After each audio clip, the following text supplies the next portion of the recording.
안녕들 하셨습니까?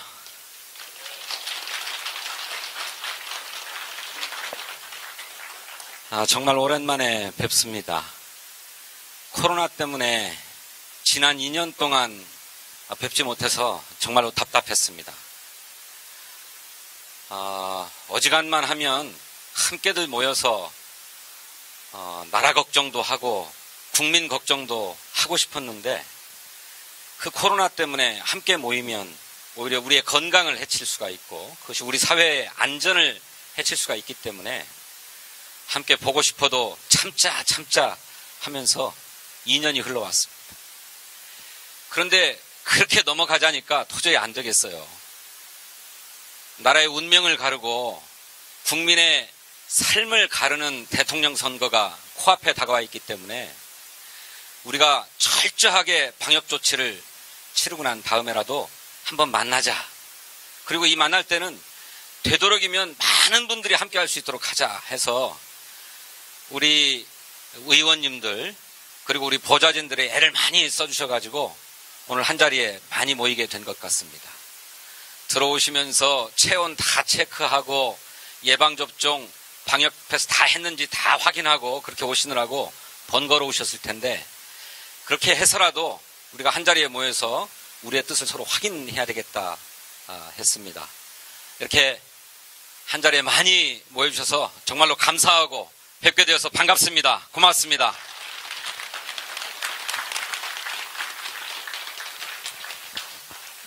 오늘 우리는 3월 9일 대통령 선거에서 반드시 승리하기 위한 우리의 결의를 다지기 위해서 이 자리에 모였는데 왜 이번 대통령 선거에서 승리해야 하는가?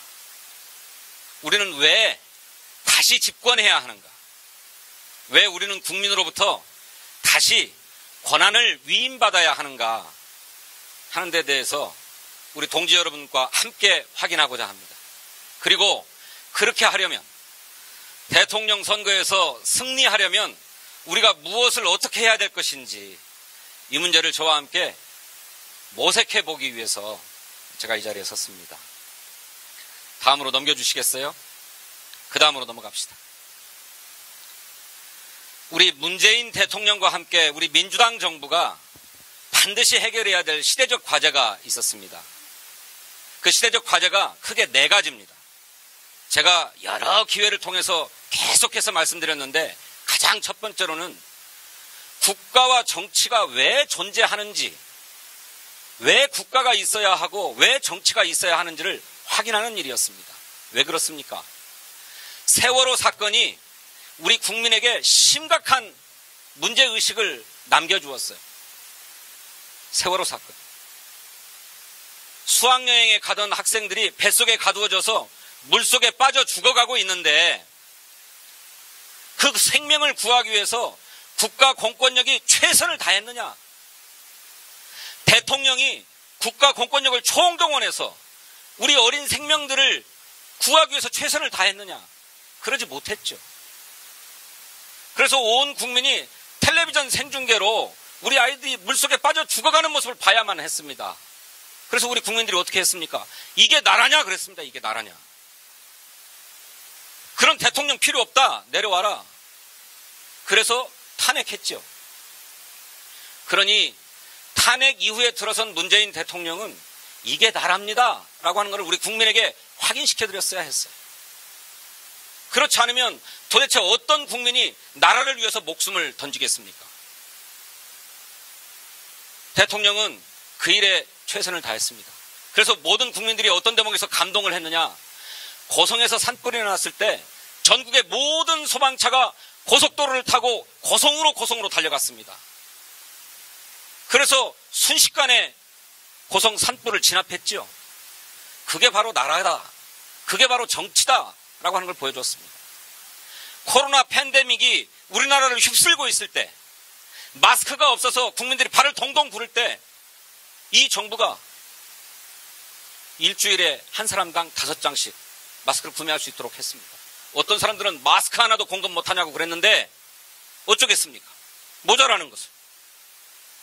그렇게 해서 전 세계적으로 대한민국의 코로나 방역이 최고다라고 하는 평가를 받지 않았습니까?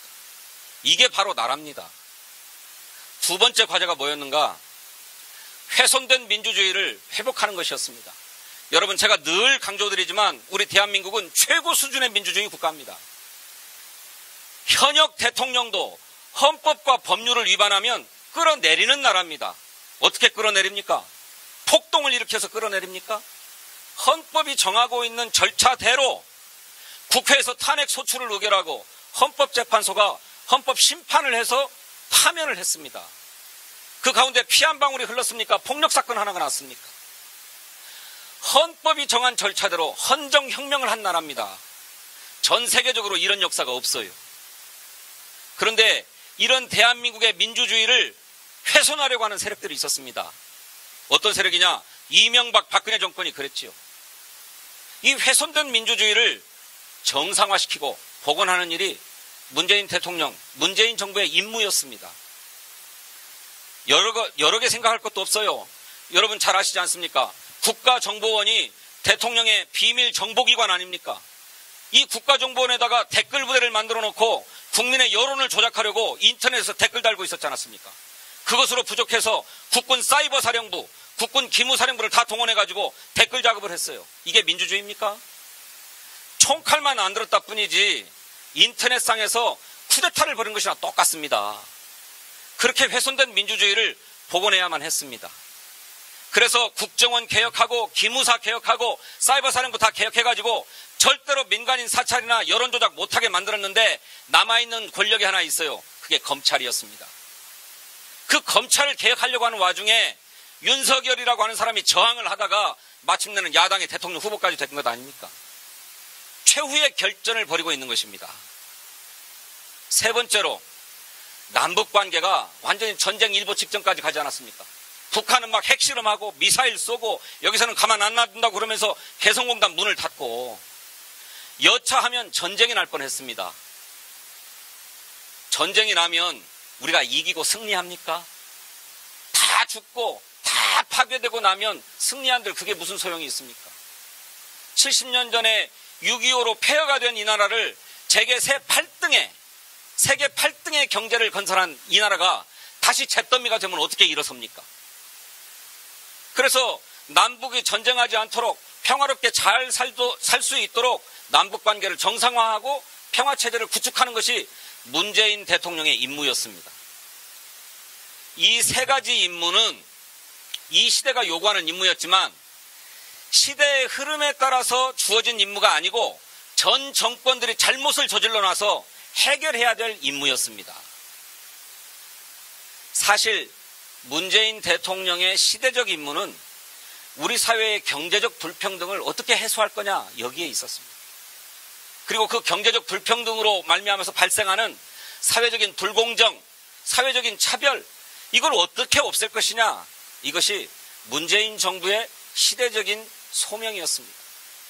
그러니까 그런 시대적 과제와 아울러서 전 정부가 잘못 저질러 놓은 것까지 다 함께 해결해야 되는 사중의 과제를 안고 있었다. 근데 이게 다 완성된 거냐? 완전히 회복된 거냐? 그렇지 않죠. 이제 막 걸음을 걷기 시작하고 있는 것 아닙니까? 어떤 것은 아주 잘했지만 어떤 것은 아직 미완성이란 말씀이죠. 이거 계속해서 해야 대한민국이 한 단계 더 발전할 수 있습니다. 다음으로 보시죠. 그래서 박수를 한번 세차게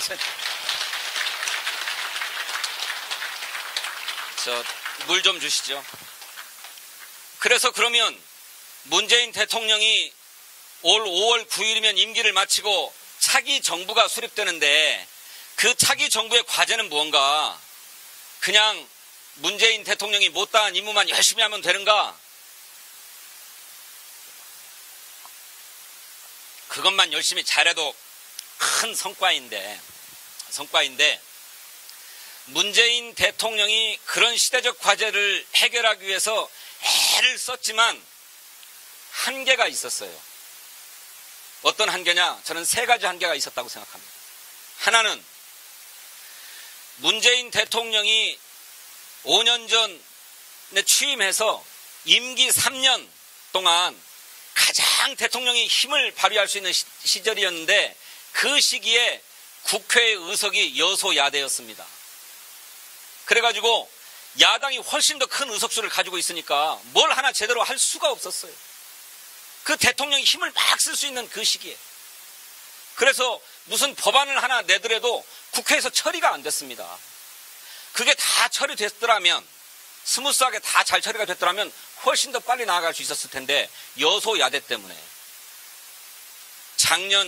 재작년 2020년 4월 달에 선거해가지고 제가 이제 막 국회에 들어가서 이제 180석이 되었을 때야 비로소 문재인 대통령이 제대로 일할 수 있는 구조가 만들어졌다. 환경이 만들어졌다.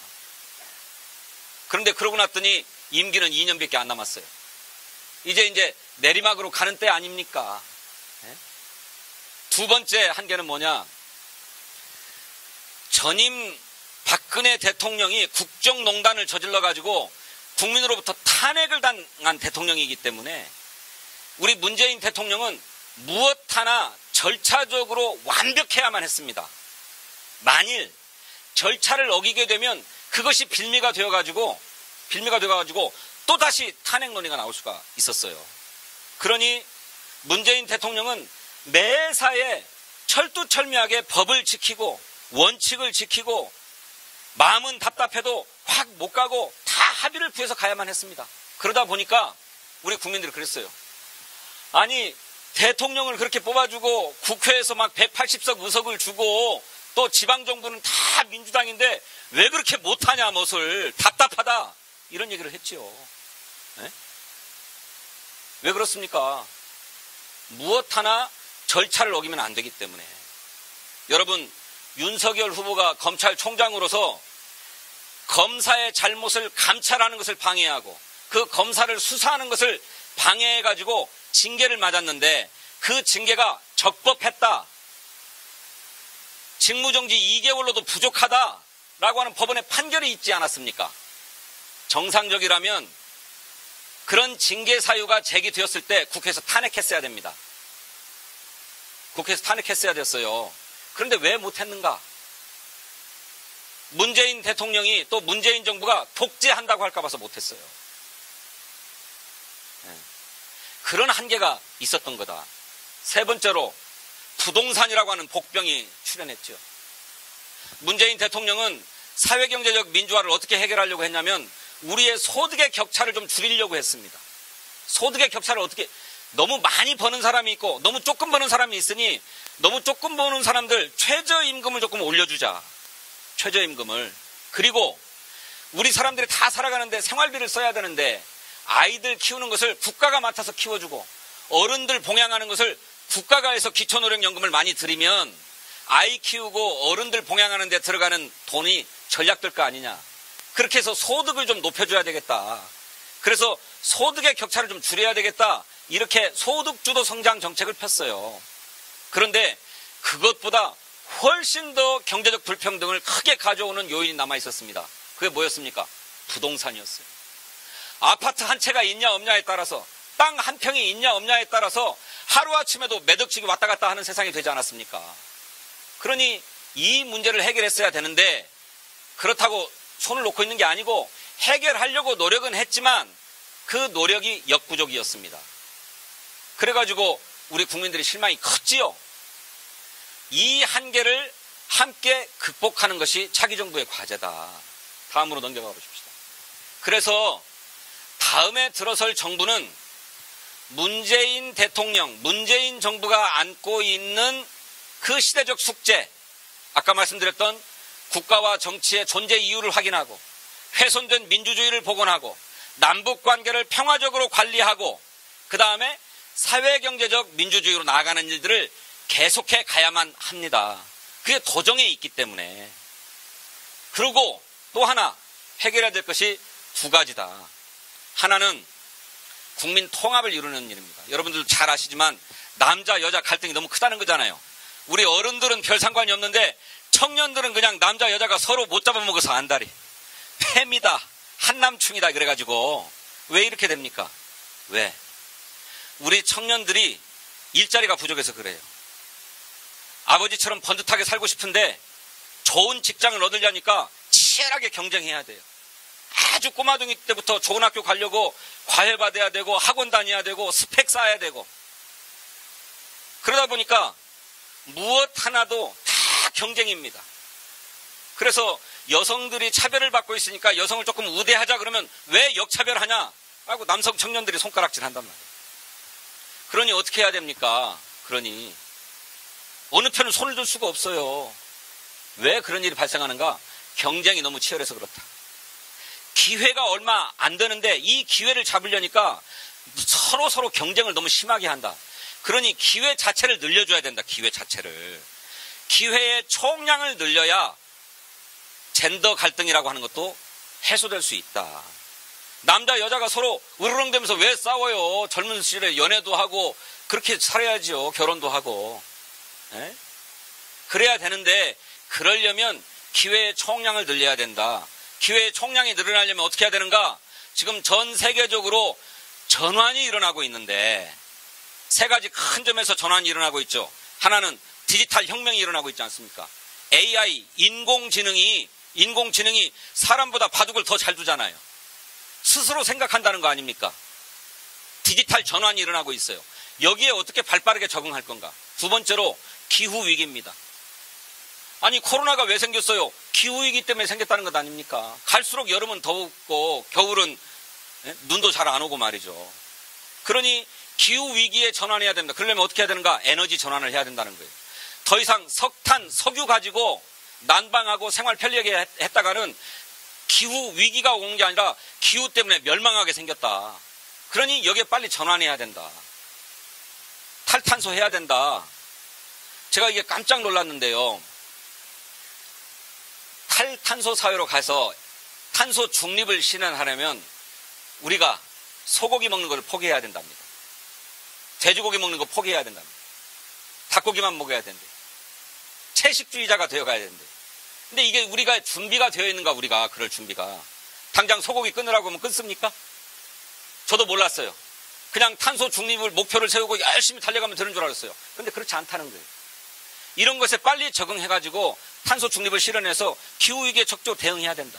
그리고 이제 코로나가 극복되고 나면 그 포스트 코로나 시대를 어떻게 할 것이냐.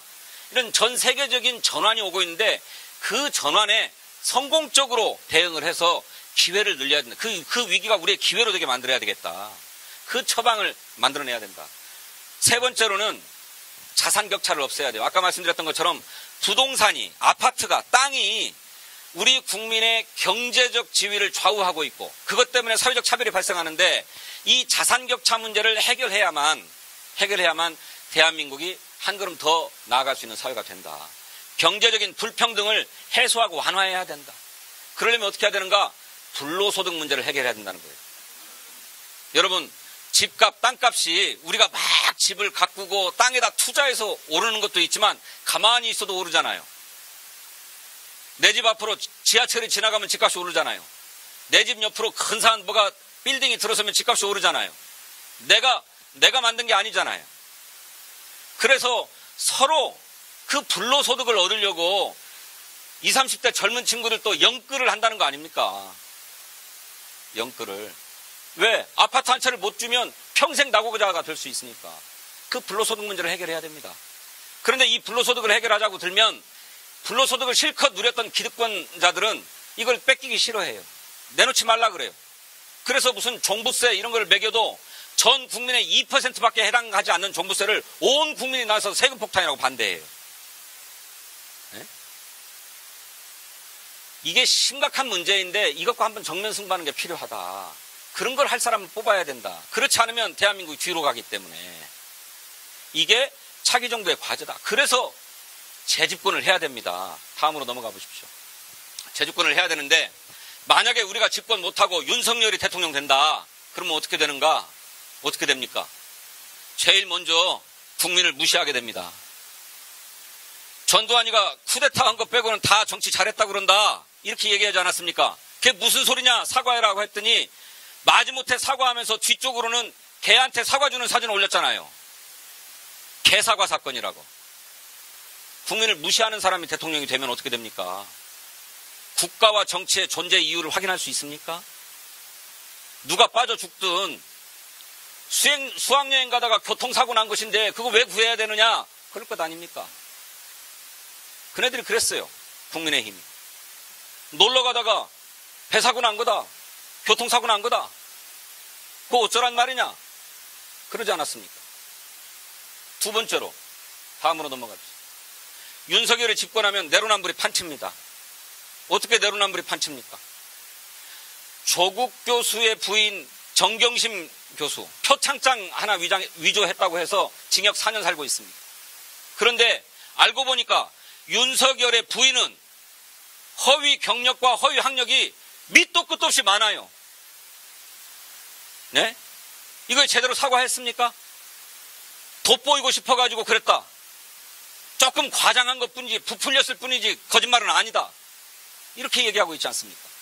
그래가지고 그 부인이나 그 장모나 수많은 고소사건이 있었지만 윤석열이 검찰에 있을 때 단 한 건도 수사된 게 없었잖아요.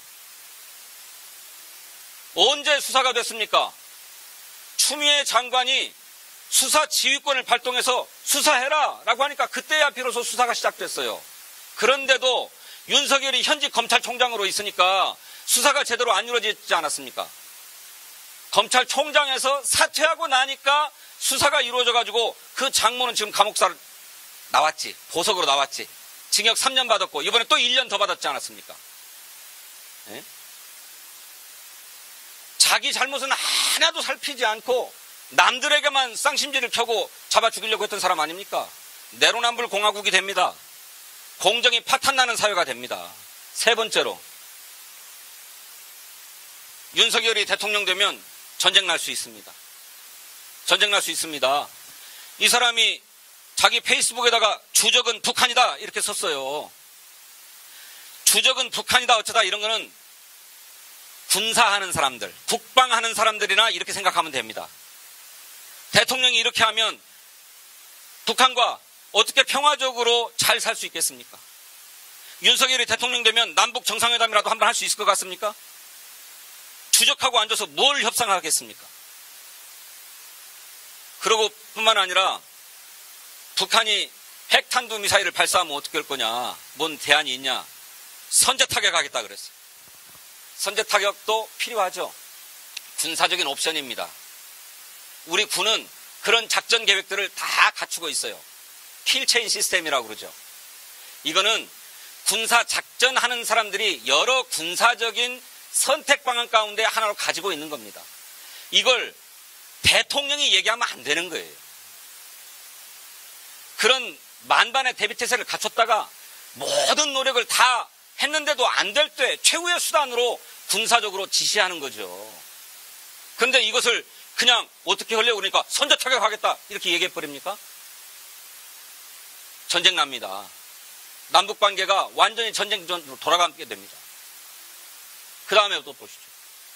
세 번째로는 부자들 위한 정책만 하게 됩니다. 이거 매일경제에서 인터뷰하는 것이 그대로 나왔는데, 부정식품이라 그러면은 없는 사람들은 그 아래 것도 선택할 수 있게 해줘야 된다. 이게 뭔 얘기입니까? 돈 없는 사람은 불량식품, 부정식품 사 먹어도 되게끔 해줘야 된다 이 얘기 아니에요. 그래도 됩니까? 왜 부정식품, 불량식품을 단속합니까? 없는 사람이라 하더라도 부정식품, 불량식품 먹고 생명과 안전에 위해가 가면 안 되니까 단속하는 거잖아요. 네? 또 그런 얘기도 했죠.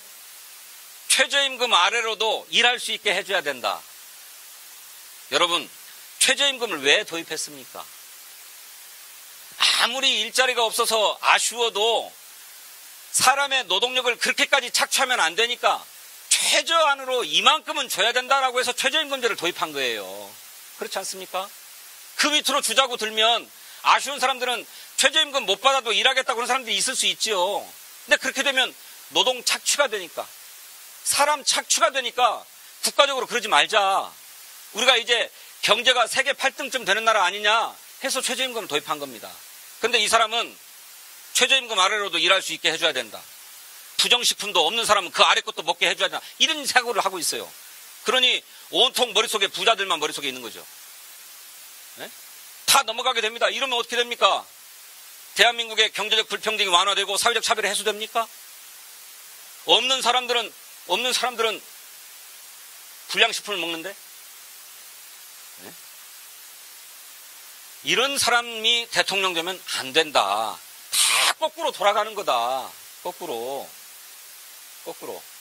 그렇기 때문에 우리가 해야 되겠는데, 그런데 지금은 상황이 어떠냐? 다음으로 한번 보시죠. 지금 선거 판세 한번 보겠습니다. 이게 다 잘 보이실지 모르겠는데,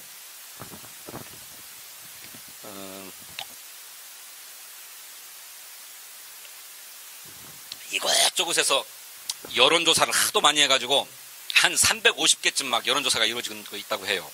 그래서 전혀 못 믿을 것도 굉장히 많은데, 우리가 조금 믿을만한 여론조사는 뭐냐? 갤럽이 하는 여론조사입니다. 한국 갤럽. 갤럽은 미국 회사인데 그 여론조사로 신뢰를 얻어가지고 전 세계적으로 가장 공신력이 있는 여론조사 기관이죠. 이 여론조사 기관이 일주일에 한 번씩 여론조사를 하는데, 파란 선이 이재명 후보의 지지선입니다. 지지율선. 맨 마지막 조사가 1월 11일부터 13일까지 실시된 거예요. 그러니까 오늘이 며칠입니까? 1월 15일입니까? 이틀 전에 끝난 거네요. 이틀 전에 37%. 빨간 선이 윤석열인데 31%. 6% 정도 차이가 있는데, 우리 이거 추세를 잘 봐야 돼요. 지금 이것이 이만큼 격차난다는 게 아니고, 여론조사 흐름이, 지지율 흐름이 어떻게 돼가고 있느냐, 이 추세를 잘 봐야 되는데, 이재명 후보가 떨어질 때는 31%까지 떨어졌다가 쭉 36, 37 이런 정도를 유지하고 있다. 그래서 언론들이 막 박스권에 갇혔다 이런 얘기를 하는 거잖아요. 40%를 어떻게 넘을 거냐, 이게 과제다고 그러잖아요. 그게 과제 맞습니다. 그거를 너무 서줘야 돼요. 윤석열은 한참 잘 나가다가 김건희 얘기 나오고 뭐 이준석이가 도망가고 김종인이 몰아내고 어쩌고 이렇게 하면서 26%까지 빠졌어요. 그랬다가 31%로 올라가고 있습니다. 왜 이렇게 올라갑니까? 이대남, 20대 청년 남성들의 마음에 쏙 드는 얘기, 여성가족부 폐지, 사병 봉급 200만 원 인상, 이런 얘기들을 막 하면서 환심을 산 겁니다. 20대 청년의 남성과 여성을 갈라치게 하는 거죠. 북한은 주적은 북한이다, 북한은 주적이다, 이런 얘기 하는 거. 60대 70대 반공 이데올로기가 딱 돼 있는 보수 유권자들을 겨냥한 얘기들을 해서 막 지지율을 끌어올리고 있는 그런 상황입니다. 요 갭을 더 벌려내는 것, 그래서 40%를 넘어가는 것이 과제다. 또 하나 볼까요? 다음으로. 요거는 우리나라의 4개의 큰 여론조사 기관이 합동으로 조사를 하는 겁니다. 엠브레인 퍼블릭, K-스탯 리서치, 코리아 리서치, 한국 리서치, 4개의 메이저 여론조사 기관들이 합동으로 여론조사를 해요. 이거는 마지막 여론조사가 언제냐? 1월 10일부터 12일. 그러니까 아까 조사보다 이틀 전내 것인데, 그 이틀 전에 조사를 보면 역시 파란 선이 이재명 후보의 지지율입니다. 37. 아까 것과 비슷하죠. 윤석열은 28. 계속 29, 28 그랬는데 그 며칠 사이에 뛰어오른 겁니다. 31로. 지금 이런 상태에 있어요. 이걸 조금 더 자세히 보면 다음 보겠습니다. 이거는 다 안 보일 거예요. 이게 글씨가 작아가지고 제가 조금만 설명드릴게요. 유의할 것만. 이거 저 인터넷 찾아보면 다 나오는데, 이거는 아까 갤럽 여론조사를 세부적으로 보여주는 겁니다. 세부적으로 보여주는 건데, 유의할 건 서울 지역이에요. 서울이 어떻게 됐느냐? 이재명 35, 윤석열 28. 전국 평균이 이재명 37, 윤석열 31인데 이재명이나 윤석열이나 전국 평균 밑이에요. 이건 무슨 얘기냐? 우리 서울 시민들이 아직 지지할 후보를 결심하지 못하고 있다는 겁니다. 그만큼 부동층이 많아요. 그만큼. 다른 지역보다 훨씬 많습니다. 그러니 우리 서울 시민들이, 우리 강서 구민들이 더 많이 노력해야 됩니다. 지지율 평균 이상은 해줘야 승부가 납니다. 역대 대통령 선거에서 서울시에서 패배하고 대통령 된 예가 없습니다. 서울시 이겨야 됩니다. 그런데 후보가 경기도지사 출신이어갖고 우리 서울 시민들은 별 관심이 없었어. 이재명 잘 몰랐어요. 이제 조금씩 알아가기 시작하고 있습니다. 이거에 박차를 가해야 됩니다. 그래야 올라간다. 또 하나 유의해서 볼 것. 남성, 여성인데 남성은 이재명 38, 윤석열 33, 평균보다 다 높아요. 평균보다 이재명은 전국 평균이 37인데 남성에서 38이니까 평균보다 남성이 하나 더 높죠. 그런데 윤석열은 전국 평균이 31인데 남성은 33이에요. 남자들이 윤석열보다 조금 더 지지하는 거죠. 여성 볼까요? 여성은 이재명 36, 윤석열 28. 역시 전국 평균에 못 미칩니다. 여성들을 역시 아직 마음에 가는 사람이 없는 거예요. 여기 여성 동지들 많이 계시는데 주변에 계시는 여성들은 아직 결심을 못한 분이 많습니다. 둘 다 똑같지 뭐 이렇게 생각하는 분들이 많아요. 이거 어떻게 할 건가? 이게 과제입니다. 세 번째로 20대가 제일 문제예요. 20대 볼까요? 이재명 지지율이 22%, 윤석열 지지율이 23%. 전국 평균에 10% 이상 못 미쳐요. 윤석열도 낮지만 이재명 후보가 훨씬 낮습니다. 이게 주로 어디에서 발생하는가? 20대 남성에서 발생합니다. 그러니까 주위의 조카들, 아들 친구, 조카 친구, 젊은 친구들을 최대한 많이 설득해서 이재명을 찍도록 해줘야 됩니다. 그렇지 않으면 안 됩니다. 그게 핵심입니다. 그게 핵심이다. 그러면 어떻게 해야 될 것인가? 다음으로 넘어가 보십시다.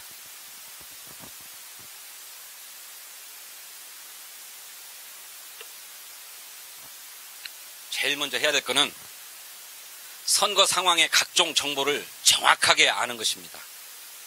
우리 여기 계신 분들, 많은 분들이 우리 지구당이 만들어 놓은 텔레그램 방, 선대위 방에 다 들어와 계시는데 안 들어와 계신 분들이 지금 더 많습니다. 텔레그램이라고 하는 어플리케이션, 앱을 다 설치하셔야 돼요. 그 텔레그램으로 이재명 후보와 윤석열 후보와 관계된 모든 선거 정보를, 반드시 알아야 될 선거 정보를 계속 드리고 있습니다. 그래서 정확하게 사실관계들을 알고 선거 상황이 무엇인지를 정확하게 알아야 주변에 가서 얘기도 하고 뭐 그러실 것 아니겠습니까? 텔레그램 다 설치해 주셔야 된다. 제가 시간만 되면 지금 핸드폰 꺼내가지고 다 텔레그램 설치하자고 할 텐데 지금은 시간이 없으니까 이렇게만 얘기하고 넘어갑니다.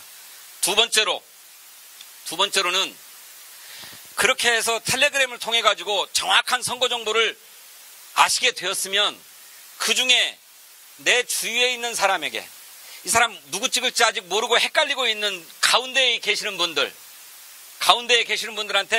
꼭 알려주셔야 됩니다. 한 사람당 10사람씩만. 그냥 가만 놔둬도 이재명 찍을 사람은 상관없고, 또 어떻게 해도 이재명 안 찍고 윤석열 찍을 사람은 어쩔 수 없고, 누구 찍을지 모르겠다라고 하는 분들, 주변 지역에 계시는 분들, 우리 특히 서울 시민들을 잘 파악을 해서 카톡으로 이 정보를 알면 이재명 찍어줄 거야 싶은 정보를 옮겨주셔야 됩니다. 카톡 갖고 부족하다 싶으면 전화라도 한번 하셔야 됩니다. 그것으로 부족하면 한번 만나서 밥이라도 한번 먹자 해서 밥 먹어서라도 꼬셔야 됩니다. 그렇게 해주셔야 됩니다. 그렇게. 그 다음에 세 번째로는 뭐 해야 되느냐?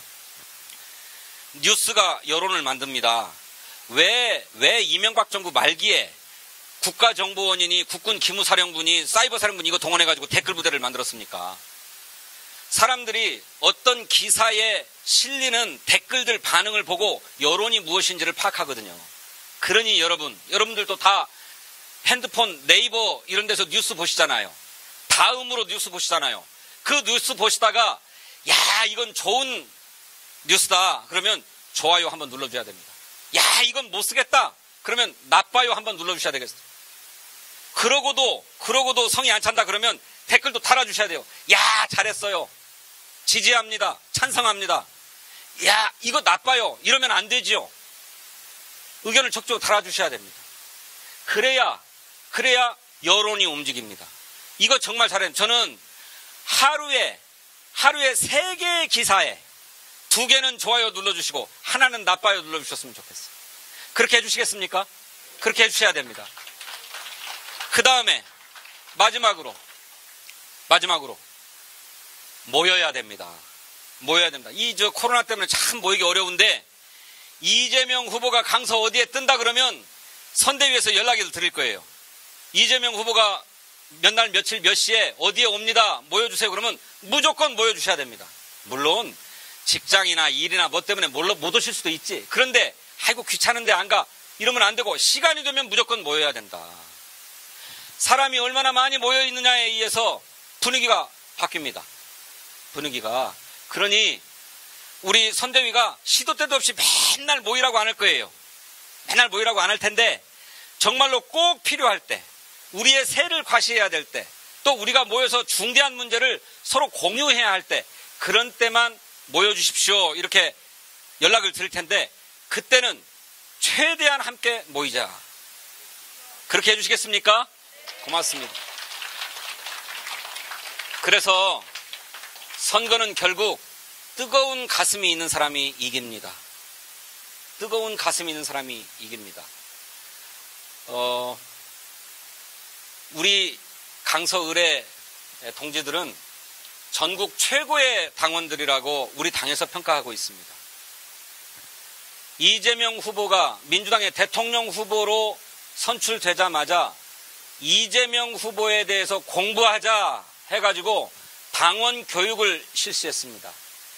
이것을 송영길 당대표가 보고 그렇구나. 우리가 이재명 후보를 너무 모르고 있었구나. 이재명 후보를 알아야 되겠다. 이재명을 공부합시다 해가지고 캠페인을 제안했어요. 그래서 우리 강서을 지역위원회가 당원 워크숍을 시작하니까 전국의 모든 지역위원회에서 당원 연수, 당원 교육, 당원 워크숍이 싹 실시됐습니다. 그리고 그것으로도 부족해서 제가 여러분께 늘 말씀드렸던 인간 이재명이라고 하는 책을 싹 다 돌려가지고 국회의원들한테 꼭 읽어보라고 다 돌렸어요. 그래서 뜻있는 데서는 다 이걸 하고 있습니다. 그런데 우리는 우리 지역위원회에서 다 한 권씩도 사셨죠. 500권 이상 사셨잖아요. 우리 당원들이. 전국에서 최고로 모범적인 지역위원회라고 평가받고 있습니다. 그러니 여러분 이번 대통령 선거에서도 우리 강서을이 선거에 최선봉에 섭시다. 그래서 강서을에서 대한민국 최고 득표를 실현했으면 좋겠는데 호남 때문에 안 될 거야.